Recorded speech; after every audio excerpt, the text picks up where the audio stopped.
jump back into the Karen Reed trial and talk about what's going on over there. Nicole Albert, in her testimony this last week, addressed several key points regarding the night John O'Keefe died and subsequent events. Defense attorney Elizabeth Little scrutinized Albert's omission of mentioning her nephew, Colin Albert, in initial interviews with state police, suggesting a possible intent to protect him, which I find interesting because, are they trying to point a finger at her nephew as wanting to kill John O'Keefe?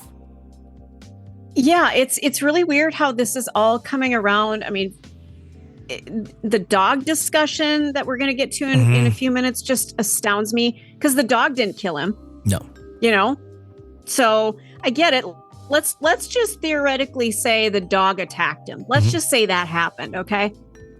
Well, that's not what killed him. So I don't understand why we're focusing on it. Here's another thought. And the nephew, I don't get that either. If there's a dead body in the yard and they let the dog out to go potty or something, just let him out. I don't know that happened, but I don't know. It's just another thought of if there is something with the dog and John O'Keefe, which some people will say there is and some people will say there isn't. I'm waiting for a expert to give some insight into that. I think that could be also a possible reason, but we'll find out more about that. Nicole Albert clarified that Colin was not considered part of the group that night as he left immediately when they arrived home from the Waterfall Bar and Grille, hence his exclusion from the statements to police. Additionally, Little highlighted brief phone calls between Nicole and her sister, Jen McCabe, on the morning after O'Keefe's death, which Nicole claims she did not answer, stating she was awoken by McCabe physically coming into her room instead. Let's take a listen. Ms. Albert, you received... If I could just see what's being shown to the witness before. Thank you. May we approach? Okay. No.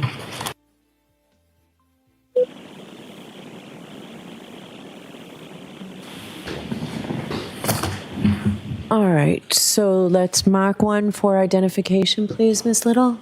Thank you.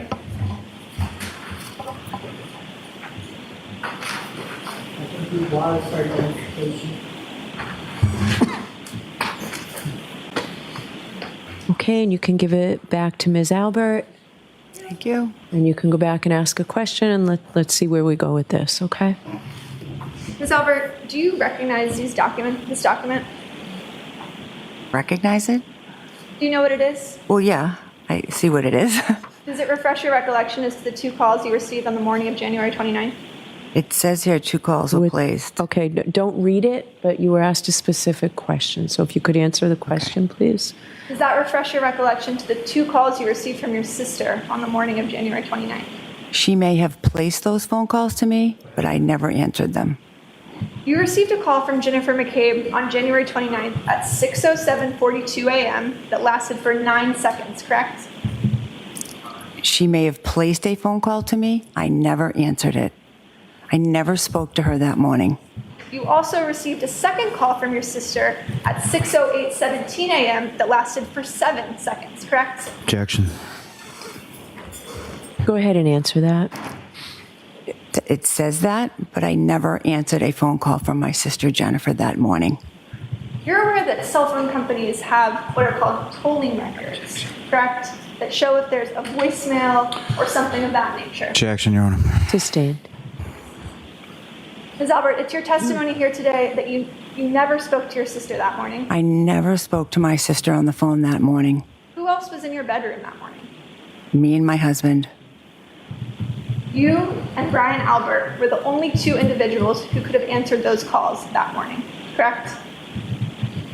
We're the only 2 people in the room, besides the dog. And at 6:07 a.m., someone had a 9-second call with Jennifer McCabe, correct? Objection. All right, sustained. And you've got more for this witness, I imagine, Ms. Little? You're talking 7 seconds, 9 seconds. It's not a conversation of any importance. And I kind of believe her that she never answered the damn call. Let me ask you this. Have you ever been so sleepy and something happens with your phone, like an alert comes in, you don't have it silenced, and you just like roll over and hit a button and Sure. go back to sleep. Yeah. I've done that numerous times. Yeah. She may have accidentally answered while she was sleeping and not even known. And the person was like, nobody's here. I'm hanging up. I've done it where I meant to send to voicemail and it like answers it. And then it's like, oh shit. And you turn it off. 7 to 9 seconds. So what in total, we're talking what, almost 15, 16 seconds here. What are you going to communicate in that? Oh my God, we killed him. Here's the cover up story. And like talking like a fucking auctioneer. And I mean, it's just, they're inconsequential. I just feel like they're completely inconsequential. Did she make the call? Sure. But, was there a conversation? Clearly not. The assistant district attorney, Adam. And Go ahead. You can hear the exasperation in her voice too, because she's just like, no, I did not take a phone call from my sister. I didn't. Exactly. Not that I can recall. Yeah. You may show some data that the phone call was answered, but there was not a conversation that I had. Yeah, exactly. The assistant district attorney, Adam Lally, also inquired about the Albert's family dog, Chloe, addressing the defense theory that Chloe might have attacked O'Keefe. Nicole Albert confirmed that Chloe had previously been involved in aggressive incidents with other dogs, leading to her decision to remove Chloe in Vermont, or rehome, rather, Chloe in Vermont, emphasizing that it was not a matter of getting rid of the dog, but ensuring her a better environment for her. Let's take a listen to that. You testified that your German Shepherd, Chloe, was also at the house when you arrived home on January 29th, correct? Yes. She's a large German Shepherd. Yep, about 70 pounds. She's not great with strangers. I wouldn't say that. You wouldn't say that it's kind of a poorly worded question. Would you say that she's good with strangers? I'd say she's fine with strangers. Fine with strangers, okay. Yep. She's definitely not good with other animals, is she? No, she did not like other dogs. Chloe actually has a well-documented bite history, doesn't she? Objection. Does she? With dogs. A couple dogs, yes. Ms. Albert, she also has a bite history with humans, doesn't she? Objection. Ask that differently. Ms. Albert, Chloe has injured other humans, hasn't she? Objection. I'm going to allow that.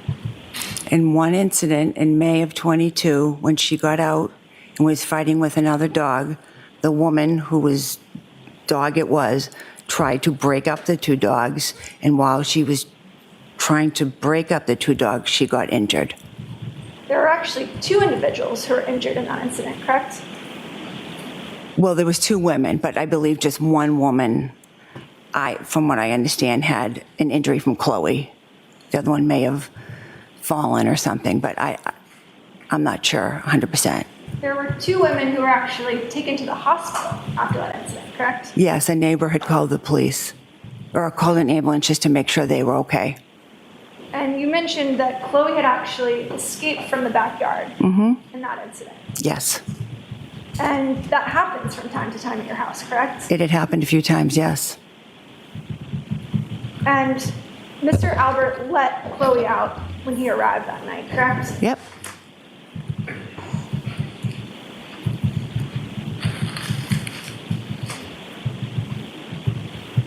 Ms. Albert, you don't have Chloe anymore, do you? Nope. In May of 2022, 4 months after Mr. O'Keefe's death, you got rid of your family dog of 6 years. Objection. So is that true? Is that when you got rid of your dog? I did not get rid of my dog. I rehomed my dog. Your dog is no longer in the Canton area, correct? No, but I know where she is. She's in Vermont. And that in previous testimony, that information has all been given. So if she was ever needed for anything, we know where she is. Was that testimony given to the defense? Probably. Was I present at the hearing where you testified about this? Objection, Your Honor. Sustained. Your Honor, can we approach? Sure. So even if the dog did attack John O'Keefe, it wasn't, he didn't like go for his jugular or something like that. Well, and he wasn't mauled to death. It was sustained on his arm. So even if the dog did do something, it wasn't enough to cause the trauma that he had sustained on his head. Yeah, it really doesn't have anything to do with the two. I don't know where this is going. I mean, it's just so discombobulated. It's like, okay, maybe this happened, maybe this didn't. Like the dog does not have a history of attacking human beings. He doesn't. He was attacking other dogs. When you get in between that, then he could go at you, but you're putting yourself in a very dangerous situation at that point as well. You're not having the dog just go after you. There's a difference between the two. Yeah, and I'm kind of glad. I mean, this woman just sounds so annoyed, and I'm glad that she kind of went after them about, I didn't get rid of my dog. Yeah. I rehomed it, which is exactly what she has done. And a lot of pet owners, and I come from the veterinary world, when pet owners don't have any alternatives, instead of, well, I'm not going to go into any politics here, but there's something you can do if you have an aggressive dog. It's called rehoming it. You don't have to kill it. You don't have to, there are things that you can rehome it to a situation that's more palatable for the dog and for you and safer. And there are things you can do. And it sounds like that's what she did. Yeah. And I don't see the problem here. Well, the dog's not dead. It's still available if somebody needs to go see the dog and do a deposition with the dog. But again, it's just like, okay, I mean, I don't know. Their lines of questioning, I don't know how well they're playing off to the jury either. It's just so, like, they're getting the answers they don't want of like, no, that's not true. It is true that you did this. Like, no, it's not. It is true that you did that. No, it's not true. No. It's so annoying to the average individual because it's like, you're not hearing a word I'm saying, but they're going down their line of questioning and trying to get in the jury's mind, basically, that these faux facts that they're stating out loud are facts when they're not. The witnesses are saying, no, it's not. That's not true.